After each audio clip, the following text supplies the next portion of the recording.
The following podcast contains wild stories, hot takes, adult themes, and strong language. Basically, all the good stuff.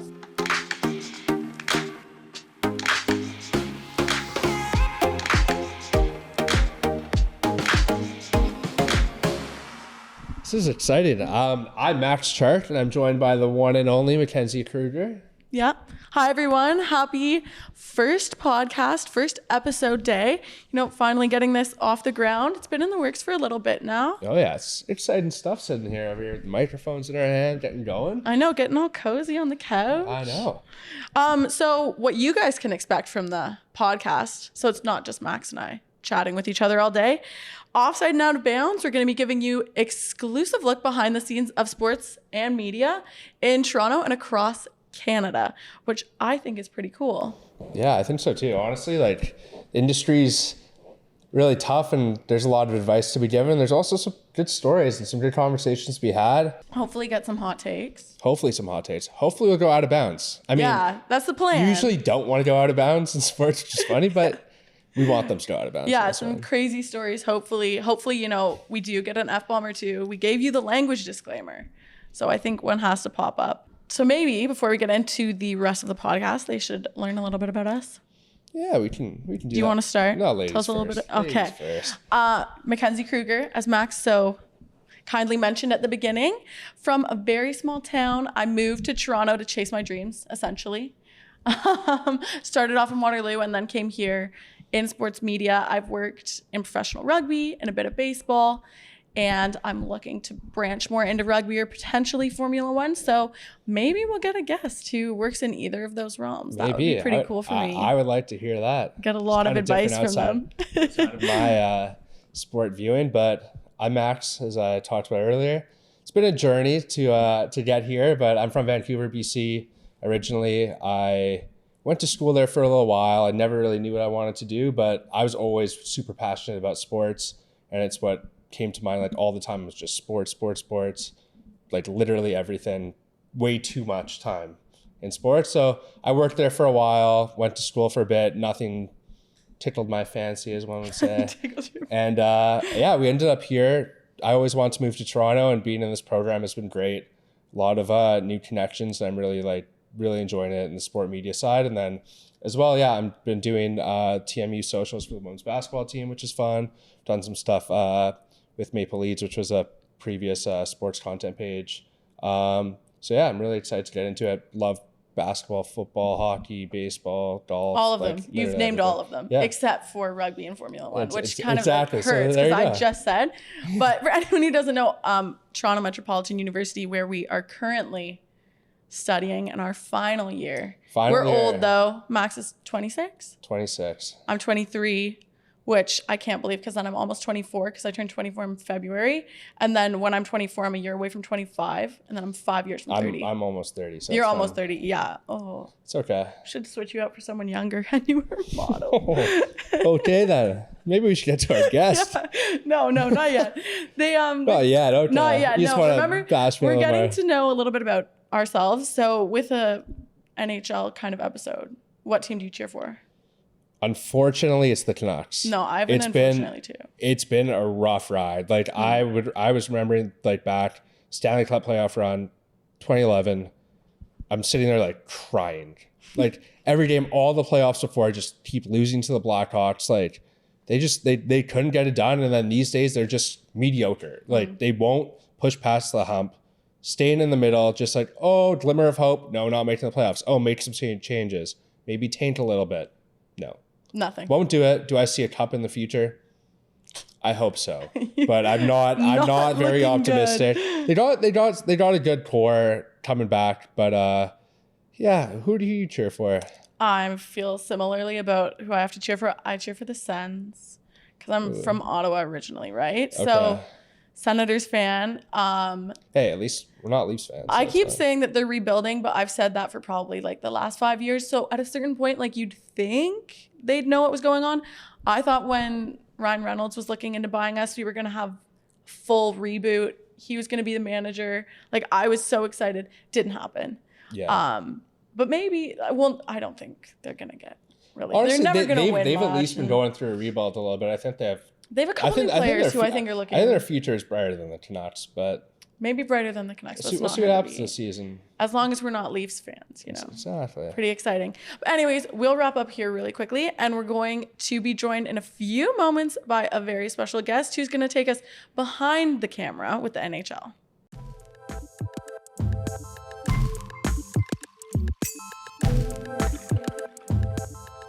I'm so excited to introduce our first guest of the podcast ever. He's a digital creator and currently works for the NHL doing their social video content, which is super sick. He's also worked at other huge names in Toronto like TSN and MLSE. Such an impressive resume to start off our podcast. So drumroll, Max. Our first guest is Juan Morales. Thank you for joining us. I know you're so busy. No, I'm happy to be here. I remember the old days of doing practicum, so I'm happy to be here. A lot of people I know here, including Kaylee Hall off screen. Hi, Kaylee. There's one. Yeah. No, but happy to be here. Happy to chat. Yeah, and I know this probably brings back memories of practicum, and we're going to ask you all about coming out of university in a little bit. But because this episode is kind of NHL themed, maybe we can start off with working for the NHL. Sure. Can you cheer for a team? Yeah, I would say so. Like I've been a Montreal fan my whole life, like growing up. That's not really welcome in the city, but I mean, you can cheer for a team. Everyone in the office has a favorite team. But I think, they're just kind of like, there's like the team you cheer for, and then like you actually have to work. Like I don't like the Leafs, I don't like the Bruins, but like if there's something relevant there, I'm gonna do something towards it. I'm gonna put the same effort I have as it is with Montreal. Montreal also stinks. Like they're not a great team. They're rebuilding. I love that team, but like it is what it is. But yeah, you're allowed to cheer for a team. You just kind of have to put things aside when it comes to working, right? So. Have you been like a hockey fan or like a Canadiens fan like since you were a little kid, or it just kind of came about? So like I immigrated from Colombia when I was 5. So I was born in Colombia, came here, my family moved here for work. And so my kind of first introduction to hockey, I might have been like probably 6 or 7 years old. And like, I just remember watching my dad was watching hockey, and it was Montreal, Toronto. And what I remember at a young age, Montreal was beating the wheels off Toronto. So I'm like, I like the red team because they're winning.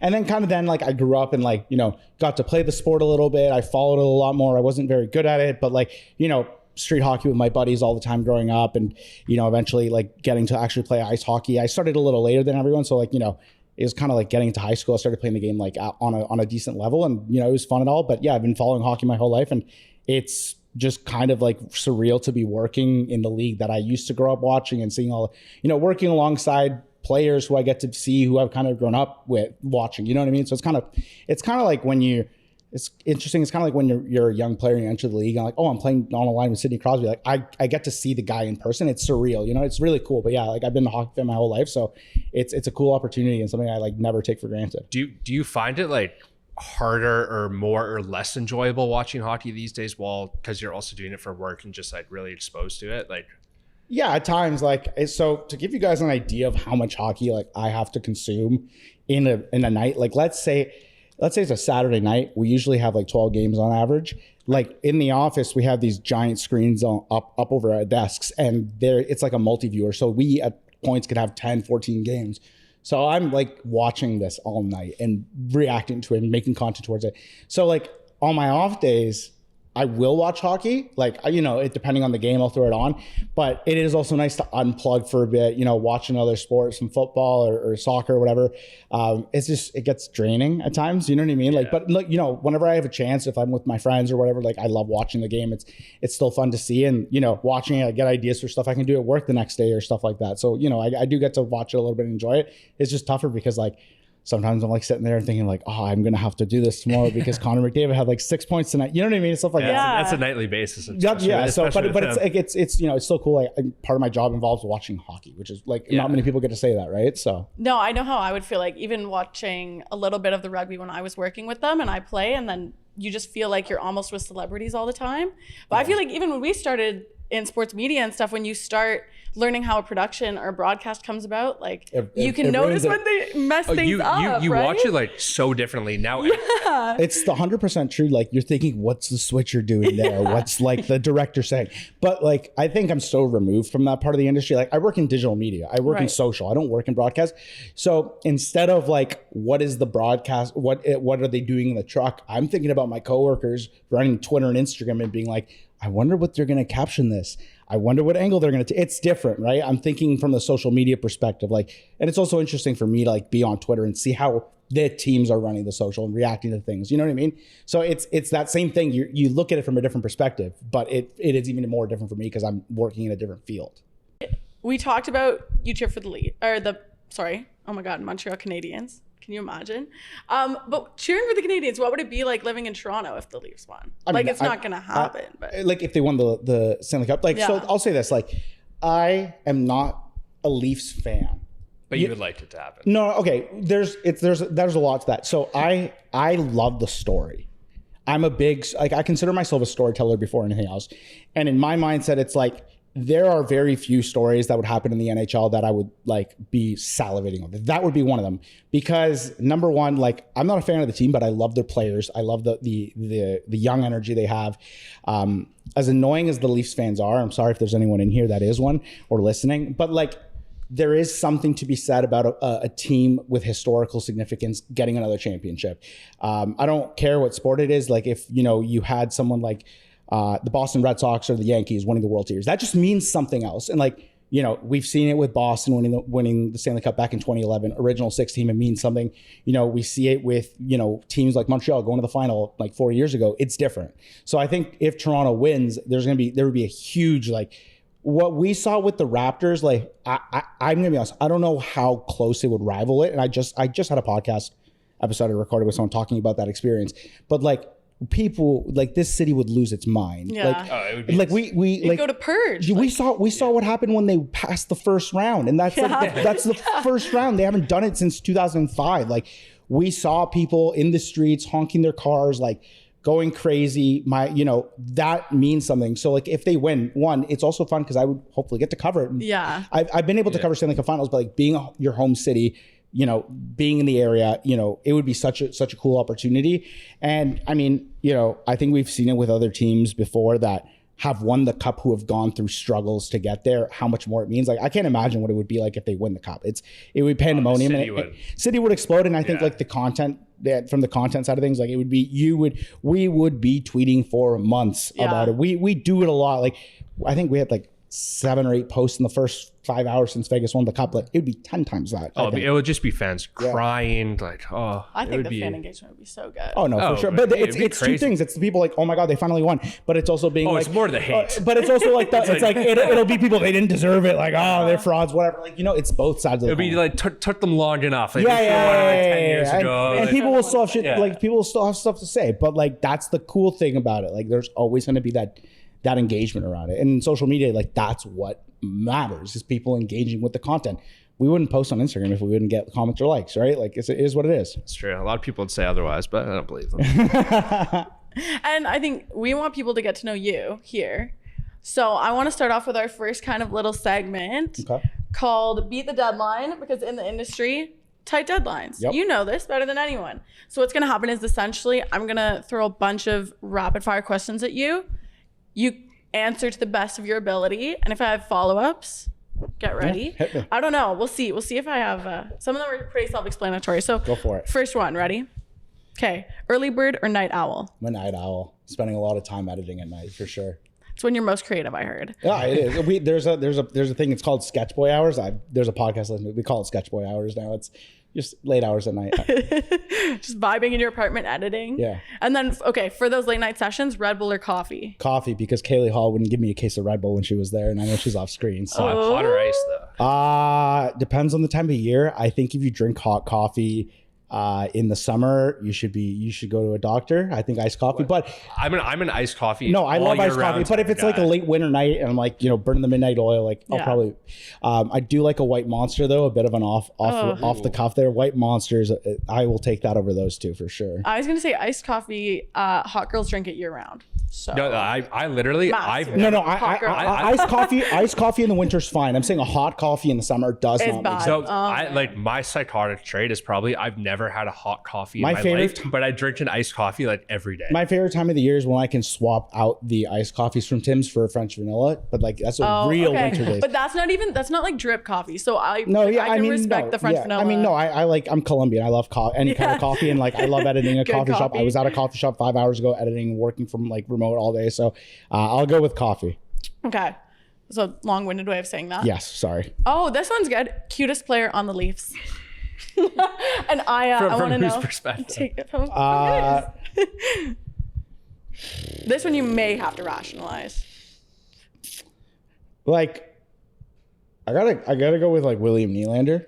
I think agree. Matthews is the obvious choice, but like he's Euro, he's got a nice head of hair, he's got drip, he's got good fashion. It's the hair, I think. It's the hair. I agree. A lot of people say Matthews, but like in my opinion, I think he's overrated. He's got drip too. Said, he's got drip too, but like Nylander can do like he's done a million things. So I would say Nylander. But Mitch Marner.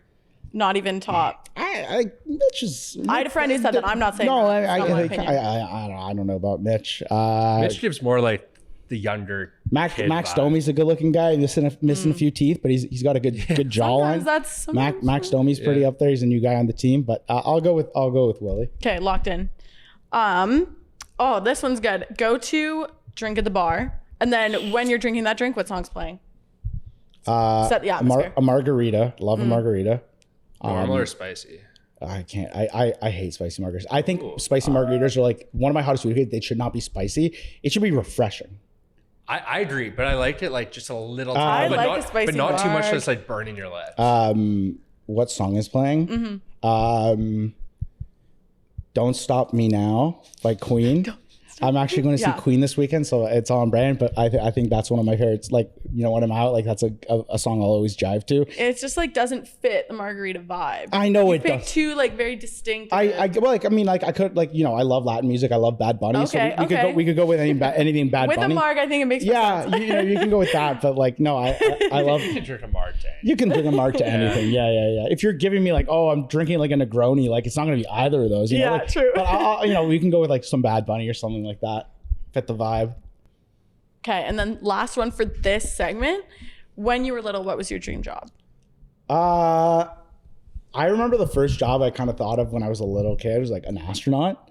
I wanted to be a veterinarian at one point. Okay. But I'm not smart enough to be an astrophysicist or going to space, and I don't like animals in pain, so we went with sports. So those were kind of the two things I probably as a kid, like astronaut or veterinarian. Wow. Okay. What did you want to be when you were little? Honestly, this one's also bad. When I was really little, I thought the guys like at the full service gas station that would pump your gas. For some reason, I was so weird. I was just like, that'd be a cool job. And I'm like, I hate pumping my own gas. Like, why would I want to do that? Especially in the cold winter days, like you don't want to be that guy. I mean, I also once played in the NBA or the NFL.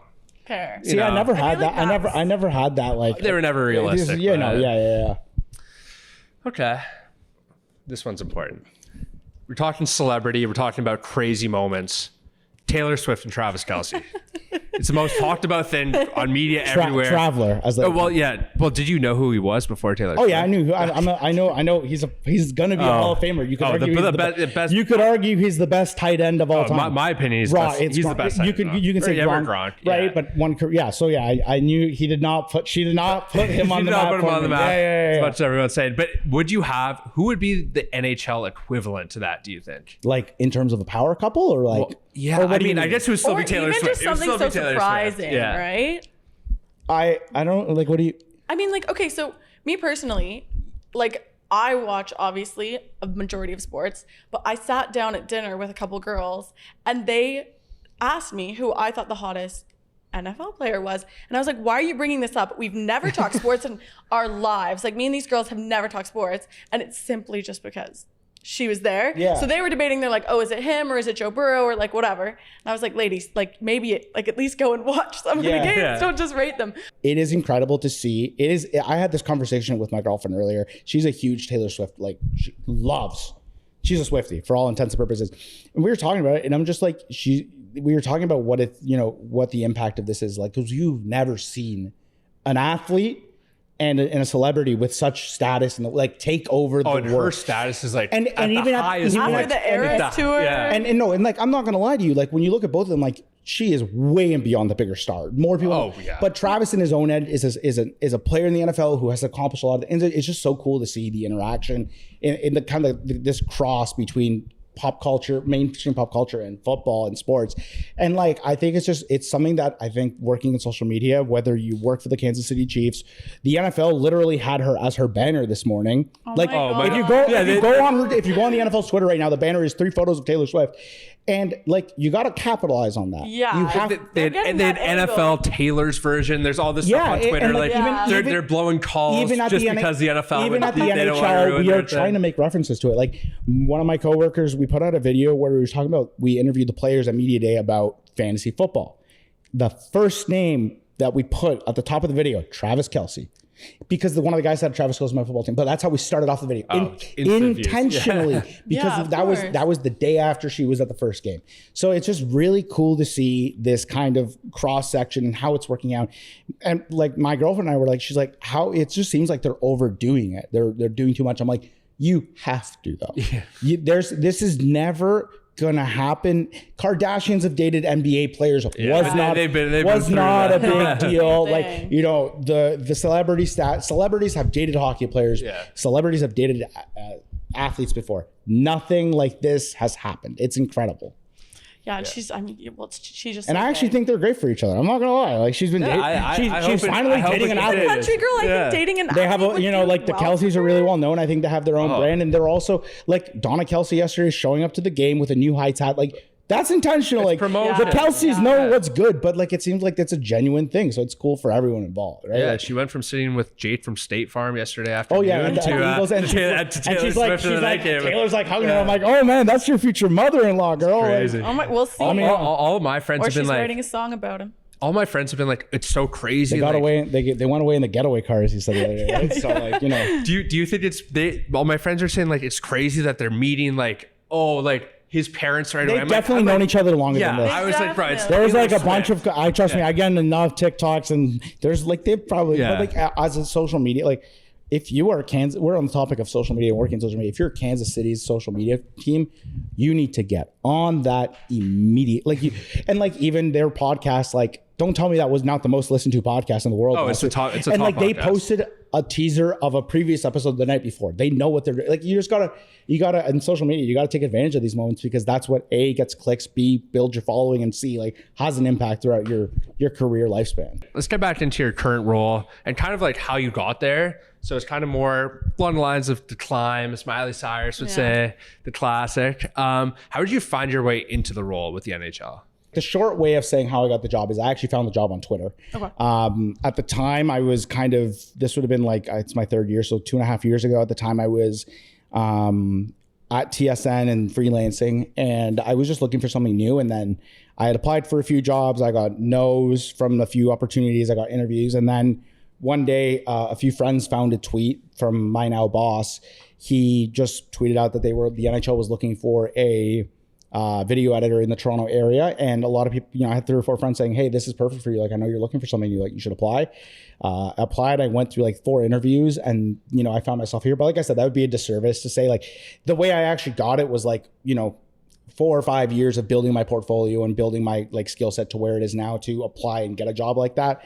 I think everything I had done in my career up until that point, from working with TMU athletics when I started in school, to doing work with MLSC, to freelance work, what I was doing at TSN, everything kind of built up to that one moment. So it was kind of like a long haul, everything culminated. I had the right work at the right time. Like I had an insight, like, one of the big things is like knowing people. It's, they say a lot of the bit is like, it's who you know, not what you do. Luckily my roommate, one of my best friends worked at the NHL. He's the graphic designer I mentioned earlier. And he was working there at the time, and I said, hey, if you don't mind, could you put in a good word for me? And, it's a combination of like my work, my resume, my portfolio, just being a good person during the interview and being, a easy guy to talk to, and then having someone on the inside to vouch for me and be like, hey, like, if you hire him, he's going to do solid work. It's kind of a combination of all those things that led to where I'm at now. That's kind of like the short, long-winded answer, to say the least. And did you feel confident coming out of university, entering the industry? Yes and no. I felt confident in my abilities. Like I think there's something to be said in the industry. Like you have to have, it's like being an athlete. You kind of have to be humble about it. You have to like acknowledge that like, you can always grow and you can always learn. But I knew coming out of university, I set myself up for success. I had a good portfolio. I knew I was good at what I was doing, right? Like I shot TMU for a while, and I got my reps that way, becoming a good shooter and a good editor. I actually was working with MLSE while I was in my second year and into my third and fourth year. I started working with TSN at the end of my third year. So I kind of already had my foot in the door in a lot of places. So I wasn't really like nervous or worried about coming out of university, because I knew I had the skill set. I think what was worrying or concerning or kind of on my mind is like, well, number one, I graduated during a pandemic. Right. So, I actually at the time, wasn't working as much. Sports shut down, as we know. So it was kind of like an uncertainty of what the world's future was going to look like. But also at the same time, there was like social media and digital media. That side of the industry is it's growing so quickly, but it's kind of it's growing a little too quickly. It's like bleeding edge. It's like, it's beyond it. It's way ahead of its time. Right. So, I mean, and for the reality of things, like there's no guarantees in life. Like, there's been things I've seen in ESPN laying off people and this company laying off people because during the pandemic, everyone was working online. Everyone was working from home. Now people are going back to the office. So like that was what concerned is like availability and job availability. Because I say this to young kids all the time who ask me like, should I work in this industry? I'm like, you have to be prepared to compete, because there's a lot of people who want to do this. Everyone can buy a camera nowadays. Content creation is a legitimate job, which means more competition, less spots, right? It's like you could say 1,000 players you could play in the NHL, but there's only 18 spots and 32 teams. It's not a lot. And it's kind of the same, like, you know what I mean? Like there's only one video editor per one, but like, there's a limited amount of spots for a large quantity of people. So like that was kind of it. I was confident in my abilities. I wasn't too confident about like the availability of jobs and work. And I got very lucky. Like part of it is luck. I got very fortunate that people recommended me. I had people in the right places and, everything along those lines. So that was kind of where I was at when I was graduating. I'm going to take it away because we were a little serious. So when you were paying your dues per se, was there maybe like a very embarrassing moment, or was there something that you look back on and you're like, I can't believe I did that? Like, is there anything that you did that now it just seems kind of ridiculous to get into a job? Not an embarrassing moment related to like getting a job, but like I had a really embarrassing moment actually when I was in university. I did some work for the then CWHL, and there was a gala event. Like the awards were held at TMU that year in the Mattamy, and dress code, you have to wear something nice. So I wore a suit, and I think this was maybe like an hour ahead of the event. I was there helping set up cameras and stuff because I was help covering it. And I bent down to pick something up, and I ripped my pants like straight down, like the seam here, like, and I stood back up and like I look out. No one noticed, like no one noticed. But I'm looking around the room, and like Marie-Philippe Poulin is over there, like Hillary Knight, like half of like every professional women's player you could, like the top level of Olympians are here. So like I went to my friend Maddie Harris, who's also TMU grad. I went to her because she was working the event with you. I'm like, Maddie, like I fucking ripped my pants. Like, what do I do? She's like, no. And she's like, let me see. I'm like, and she starts crying, laughing. She's like, you need to go get a pair of pants. So I went on the TTC, got out of the Mac, walked to like, the station on the corner, trying to hide the rip of my pants on the TTC, walked into H&M, luckily found a pair of blue pants that fit my suit jacket like nearly perfectly, put those on.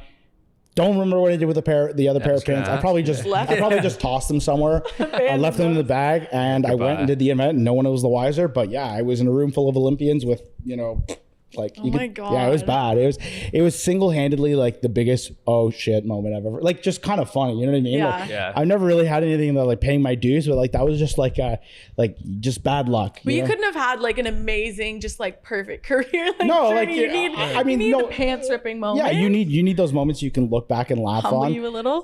Yeah, you could say that. Yeah, It's like, a happy ending. At Yeah. least. yeah, like, you know, Yeah. it's so the event went off great, and you know, I still just remember that. Like, I never had my pants ripped. You see it all the time in like movies and stuff, but like, yeah, like When you now, I assume when you're like filming, you like move around and squat. Do you always now wear pants like that are rip proof? So if you squatted no. down Well, and you're out in a bed. yeah, I mean, like, so Nothing's fully my first, rip-proof. yeah, nothing. I'm just like, you know, I think nowadays, I mean, the thing is, it's like when I work in NHL, it really depends on what it is. Like, if I'm working the Stanley Cup final, it's my first year. I didn't do it as much last year because I kind of realized the vibe. But like when I was my first year, it was like, you got to wear a full suit Yeah. when you're working these events, no matter what you're doing, because, you know, if Commissioner Gary Bettman comes up, like, you want to look professional, and you know, if you're the NHL, you have to look a certain way. So like, I wore a suit my first year shooting, and I never really shot wearing a suit. I was definitely very careful because it was like the same brand of suit. It wasn't even, you didn't want to repeat. so I didn't want to repeat. So I was being very, very, very careful that time. But like now with events, it's kind of easier. Like, I'm going to my third year, and I know the vibes. I know where I'm. So I got away last year working the final with like, you know, a polo or a quarter zip, and I love the Lululemon ABC pants. Stretchy. I like love those things. They're hopefully not going to rip. But yeah, like, I haven't had that issue. Hopefully we'll not have that issue anymore. If it happens, I'll just go to the nearest H&M and buy a pair of pants, right? So okay, let's get a little football term here off the hockey rails, but it's 4th and 1 football. You got your one play. So for you, with your shooting wise, you're going to a last minute quick shoot. like, what am I using, or What are you using? So or like, what's your like strategy? I mean, a little bit? it really depends, but like, you know, I use my Sony A7S III. It's my baby. I've used that camera for 3 years now, and it gets great results. I'm the kind of person where if I don't have to edit it, I'm gonna go home, put it in my computer, upload it, and not touch it like for a week. Like, I'm shooting like a golf short film with a friend, and I like just been sitting on a hard drive for 2 weeks. But it depends, right? Like, if it's immediate, like when the Stanley Cup final ended last year in Vegas, I was in the room, champagne, getting everything. I went immediately upstairs, plugged it in, started. Like, my thing is, I have to do it right then and now, or it'll take me a little bit because I'll just forget about it when I get home. Can we like take a second? You were in the locker room Yeah. when they're celebrating. Yeah. That's So ridiculous. Oh my God. I mean, how do you even do you get describe to take that? part of the festivities after, I mean, no, because my after suit- the editing is over? I mean, no, I mean, yeah, we like at the end, you know, we got to go in the room, which is pretty cool. I've been lucky to have shot 2 Stanley Cup finals, and I've been in the room for 2. And I think my biggest mistake was the first year I left pretty early when Colorado won it. This time with Vegas, I made sure to go in there, and I stayed in there as long as humanly possible.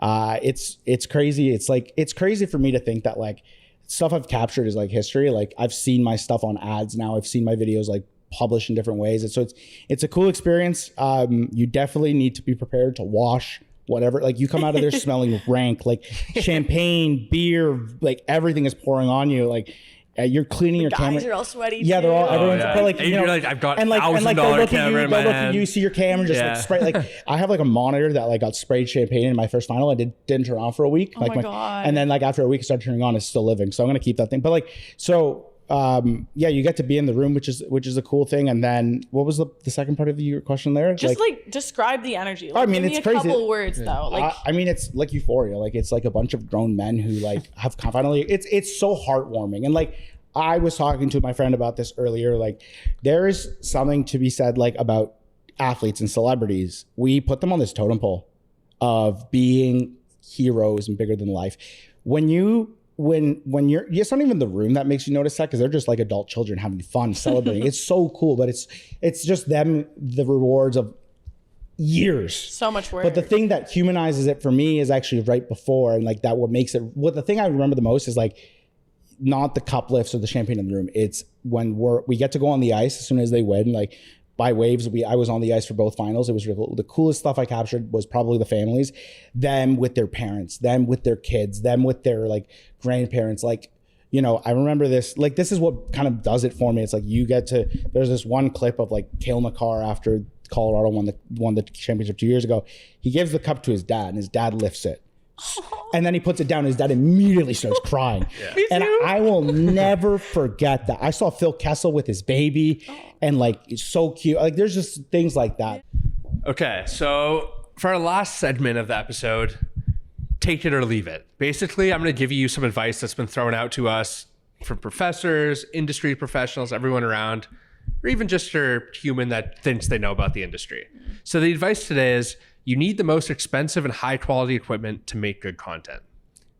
Take it or leave it. So if I'm taking it, I'm saying it's good advice. Yes. I would take it. I think there's a lot to be said here because people will argue for days in the content creation. It's such a niche thing. Like, does gear matter? At the start, you just got to get off the ground. Right. You know what I mean? Like, when you start playing a sport, you don't care what hockey stick you're using or what pair of cleats you're using in football. You don't care because you're just trying to get off the ground and start getting reps in. I tell a lot of people, I just made a TikTok about this the other day. If you have $500 to spend, just use your phone. If you got $1,000 to spend, buy a camera.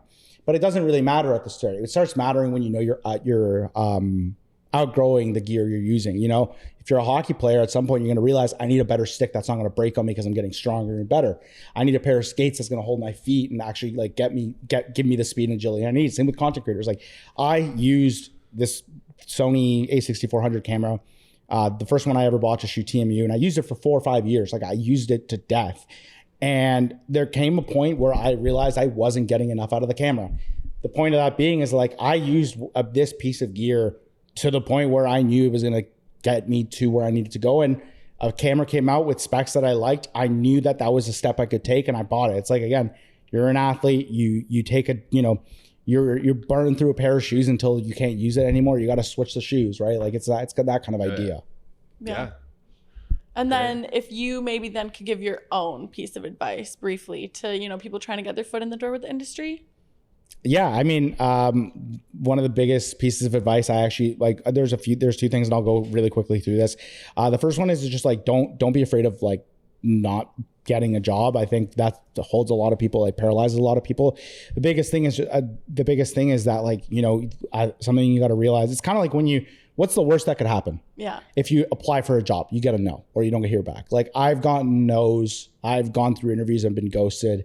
That is the biggest thing, is just understand that you're going to get a no, and there's nothing wrong with that. That just paralyzes a lot of people. I feel all the time, but like, eventually you'll find something that sticks. The second one I just learned the other night, that a friend gave me on a podcast I recorded, is don't have a plan B. If you have a plan A, if you have a dream, stick with it all the way through, because if you jump out of a plane, you have no choice but to just keep following and go for the ride, right? Like, the kind of point I'm trying to make here is that, like, if you want to do something like content creation, if you want to video edit, shoot photos, whatever you want to do, stick to it, get good at it, and over time you'll find opportunities come. If you come out with a plan B and you got another way not to jump out of the plane, you're not going to jump out of the plane. You're going to be, I'm going to go to the easy route. I'm going to go work, whatever, right? Yeah. So yeah, that's what I would say. Don't be afraid of like no's. It's going to happen. Like, that's just a reality, and don't have a plan B. I love that. I That's do so too. good for us. Coming into the industry. Yeah, I'll try and remember that. for sure. But wrap on episode 1. Yeah. Right? That's so sick. I know. Thank you so Yeah. much for joining us. No, thank you guys for having me. This was All a right. blast. So where can people find you online? Yeah, they can. I got all the social media. I sound like an old person. I got all the media. Instagram, TikTok, Twitter at 77J Morales. If you look up Juan Morales Creative, you'll find me on YouTube. You can kind of find me anywhere with that handle. So that's where you'll find me. Amazing. Thanks so much. No, thank you guys. This was Definitely fun. check them out, guys. This works pretty sick. Thank you.